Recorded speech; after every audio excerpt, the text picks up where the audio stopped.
Hello guys, welcome to my YouTube channel. ഇന്ന് നമ്മൾ ഉണ്ടാക്കാൻ പോകുന്നത് നല്ല വറുത്തരച്ച ചിക്കൻ കറിയാണ്. അപ്പോൾ അതിന് ഞാൻ ജസ്റ്റ് ഒരു പാൻ എടുത്ത് അതിലേക്ക് കുറച്ച് വെളിച്ചെണ്ണയും പിന്നെ കുറച്ച് തേങ്ങ ചിരകി വെച്ചതുണ്ട്. അതും കൂടി ഈ ചൂടായതിലേക്ക് കുറച്ചിട്ട് നന്നായിട്ട് തേങ്ങ മൊത്തം ഇട്ട് നന്നായിട്ടൊന്ന് ഇളക്കിയെടുക്കണം. അതിനുശേഷം ഞാൻ ഒരു 2 കറിവേപ്പില 2 തണ്ട് ഞാൻ ഇടുന്നുണ്ട്. അതും കൂടി ഇട്ടൊന്ന് മിക്സാക്കിയതിന് ശേഷം ബാക്കി ഇൻഗ്രീഡിയൻസ് ഇളക്കി ഒന്ന് സെറ്റായി വരുന്നത് വരെ ഇങ്ങനെ ഓരോ ഇൻഗ്രീഡിയൻസ് ആയിട്ട് നമ്മൾ ആഡ് ചെയ്ത് കൊടുക്കണം. അതിന് ശേഷം ഞാനൊരു 5 6 വറ്റൽ മുളകും കൂടി ഇടുന്നുണ്ട്. പിന്നെ ഒരു 4-5 വെളുത്തുള്ളി, ചെറിയുള്ളി, പിന്നെ മല്ലിച്ചപ്പും കൂടി ഇട്ടിട്ട് നന്നായിട്ടൊന്ന് മിക്സ് ചെയ്തെടുക്കണം. മിക്സ് ചെയ്യുമ്പോൾ നമ്മൾ ശ്രദ്ധിക്കണം, അടിയിൽ പിടിക്കാനൊക്കെ സാധ്യതയുണ്ട്. അടിയിൽ പിടിച്ചാൽ നമ്മൾ ചിക്കൻ കറിൻ്റെ ടേസ്റ്റ് തന്നെ ഒരു ടേസ്റ്റായിട്ട് മാറിപ്പോകും. അപ്പോൾ അതുകൊണ്ട് നന്നായിട്ട് അടിയിൽ പിടിക്കാണ്ട് തന്നെ നന്നായിട്ടൊന്ന് ഇളക്കി കൊടുക്കണം. നന്നായിട്ട് ഇളക്കി ചെയ്യുമ്പോൾ ഞാൻ കുറച്ച് ജീരകം കൂടി ആഡ് ചെയ്യുന്നുണ്ട് കേട്ടോ. ജീരകം കൂടി ആഡ് ചെയ്തതിന് ശേഷമാണ് ഒരു സെറ്റായി വരണം. നമ്മൾ ഈ ചിക്കൻ കറീൻ്റെ ഏകദേശം ഒരു ബ്രൗൺ കളറായിട്ട് മാറുന്നത് വരെ നമ്മളിത് നന്നായിട്ടൊന്ന് ഇളക്കിയെടുക്കണം.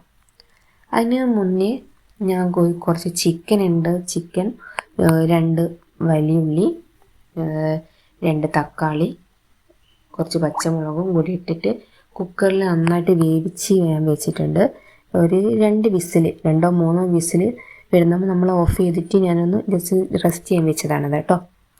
അപ്പോൾ നമ്മുടെ തേങ്ങ ഏകദേശം നമ്മൾ റെഡിയായി വരുന്നുണ്ട് കേട്ടോ. നന്നായിട്ടൊന്ന്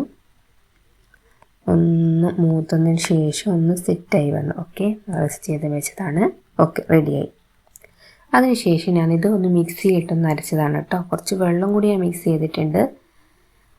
അതിനുശേഷം നമ്മൾ എന്താ ചെയ്യേണ്ടതെന്ന് വെച്ചാൽ നമുക്ക് ഈ മസാലകളൊക്കെ ഒന്ന് സെറ്റായി വരണം. അതിന് ജസ്റ്റ് ഒരു എണ്ണയിൽ കുറച്ച് ഗരം മസാല, മല്ലിപ്പൊടി, മുളക് പൊടി, മഞ്ഞൾപ്പൊടി, ചിക്കൻ മസാല ഇതൊക്കെ ഇട്ടിട്ട് നമ്മൾ എന്ത് ചെയ്യണം, ഈ മസാല നന്നായിട്ട് അതിൻ്റെ പച്ച മണം ഒന്ന് മാറുന്നത് വരെ നന്നായിട്ടൊന്ന് മിക്സ് ചെയ്തെടുക്കണം. ഓക്കെ, അതിനുശേഷം നമ്മൾ നേരത്തെ അരവുണ്ട്, നമ്മൾ അരച്ച് വെച്ച തേങ്ങ, ഈ അരച്ചുള്ള വറുത്തരച്ച തേങ്ങയും കൂടി ഇതിൻ്റെ ഒരു പച്ച മണം മാറിക്കഴിഞ്ഞാൽ നമ്മൾ ഈ തേങ്ങ ഈ മസാല കൂട്ടിലേക്ക് നമ്മളൊന്ന് ഇട്ടിട്ട് നന്നായിട്ടൊന്ന് മിക്സ് ചെയ്തെടുക്കണം. ഞാൻ നേരത്തെ അരക്കനും കുറച്ച് ഞാൻ വെള്ളം ഒഴിച്ചിട്ടുണ്ടെന്ന് പറഞ്ഞിട്ടുണ്ടായിരുന്നു. അതും കൂടി ഞാൻ ഇതിലേക്ക് ഇടുന്നുണ്ട് കേട്ടോ. അതിന് ശേഷം നന്നായിട്ടൊന്ന് മിക്സ് ചെയ്തതിന് ശേഷം അതിന് വെള്ളം കൂടി മിക്സ് ചെയ്തതിന് ശേഷം നമ്മൾ കുക്കറിൽ ഞാൻ നേരത്തെ വേവിച്ച് വെച്ചിട്ടുള്ള ആ ചിക്കനും കൂടി ഒന്ന് ഇട്ടിട്ട് നന്നായിട്ട് മിക്സ് ചെയ്യണം കേട്ടോ.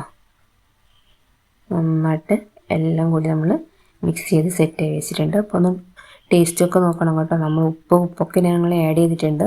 അപ്പോൾ ഉപ്പും കൂടി ഒന്ന് ഇട്ട് നന്നായിട്ട് ചിക്കൻ നന്നായിട്ടൊന്ന് സെറ്റായി വരുന്നുണ്ട്. ഓക്കെ, ഒന്ന് 2 3 ഒരു 5 മിനിറ്റ് 5-6 മിനിറ്റ് നേരത്തെ വേവിച്ചത് കൊണ്ട് കുറച്ചൊന്ന് മസാലകളൊക്കെ ചിക്കനിലേക്ക് പിടിക്കുന്നത് വരെ ഒന്ന് വെന്ത് വരുന്നത് വരെ കുറച്ച് മല്ലിച്ചപ്പും കൂടി ഇട്ട് ഒന്ന് റെസ്റ്റ് ചെയ്യാൻ വെച്ചിട്ടുണ്ട്. നന്നായിട്ടൊന്ന് വെന്തോട്ടെ. ഏകദേശം നമ്മുടെ ചിക്കൻ കറി റെഡിയായി വരുന്നുണ്ട് കേട്ടോ. നല്ലൊരു കളറൊക്കെ ആയിട്ട് വരുന്നുണ്ട്.